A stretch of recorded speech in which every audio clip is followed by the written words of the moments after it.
രാജാവാകുന്ന നിത്യസത്യവചനത്തിനായി ഞങ്ങൾ അങ്ങയെ സ്തുതിക്കുന്നു. യേശുവേ, അങ്ങയുടെ പരിശുദ്ധാത്മാവിനെ നൽകി അങ്ങയുടെ മാഹാത്മ്യം കാണുവാൻ ഞങ്ങളുടെ ഉൾക്കണ്ണുകളെ തുറക്കണമേ. വചനമനുസരിച്ച് അങ്ങയുടെ സാക്ഷിയായി ജീവിച്ച് നിത്യജീവിതത്തിന് ഞങ്ങളെ അർഹരാക്കണമേ. ആമേൻ. വിശുദ്ധ പൗലോസ് ശ്ലീഹ കൊരിന്ത്യർക്കെഴുതിയ എഴുതിയ 1-ാം ലേഖനം 13-ാം അധ്യായം 1 മുതലുള്ള തിരുവചനങ്ങൾ. സ്നേഹം സർവോത്കൃഷ്ടം. ഞാൻ മനുഷ്യരുടെയും ദേവദൂതന്മാരുടെയും ഭാഷകളെ സംസാരിച്ചാലും എനിക്ക് സ്നേഹമില്ലെങ്കിൽ ഞാൻ മുഴങ്ങുന്ന ചേങ്ങലയോ ചിലമ്പുന്ന കൈത്താളമോ ആണ്.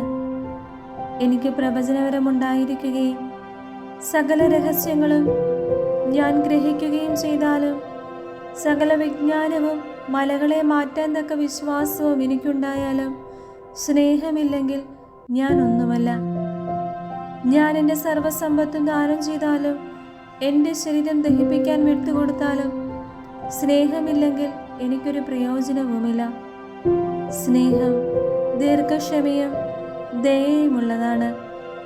സ്നേഹം അസൂയപ്പെടുന്നില്ല, ആത്മപ്രശംസ ചെയ്യുന്നില്ല, അഹങ്കരിക്കുന്നില്ല. സ്നേഹം അനുചിതമായി പെരുമാറുന്നില്ല, സ്വാർത്ഥം അന്വേഷിക്കുന്നില്ല, കോപിക്കുന്നില്ല, വിദ്വേഷം പുലർത്തുന്നില്ല. അത് അനീതിയിൽ സന്തോഷിക്കുന്നില്ല, സത്യത്തിൽ ആഹ്ലാദം കൊള്ളുന്നു. സ്നേഹം സകലതും സഹിക്കുന്നു, സകലതും വിശ്വസിക്കുന്നു, സകലതും പ്രത്യാശിക്കുന്നു, സകലത്തെയും അതിജീവിക്കുന്നു.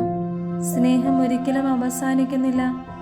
പ്രവചനങ്ങൾ കടന്നു പോകും, ഭാഷകൾ ഇല്ലാതാകും, വിജ്ഞാനം തിരോഭവിക്കും. നമ്മുടെ അറിവും പ്രവചനവും അപൂർണമാണ്. പൂർണ്ണമായവ ഉദിക്കുമ്പോൾ അപൂർണമായവ അസ്തമിക്കുന്നു. ഞാൻ ശിശുവായിരുന്നപ്പോൾ ശിശുവിനെ പോലെ സംസാരിച്ചു, ശിശുവിനെ പോലെ ചിന്തിച്ചു, ശിശുവിനെ പോലെ യുക്തിവിചാരം നടത്തി. എന്നാൽ പ്രായപൂർത്തി വന്നപ്പോൾ ശിശു സഹജമായവ ഞാൻ കൈവെടിഞ്ഞു. ഇപ്പോൾ നമ്മൾ കണ്ണാടിയിലൂടെ അവ്യക്തമായി കാണുന്നു, അപ്പോഴാകട്ടെ മുഖാഭിമുഖം ദർശിക്കും.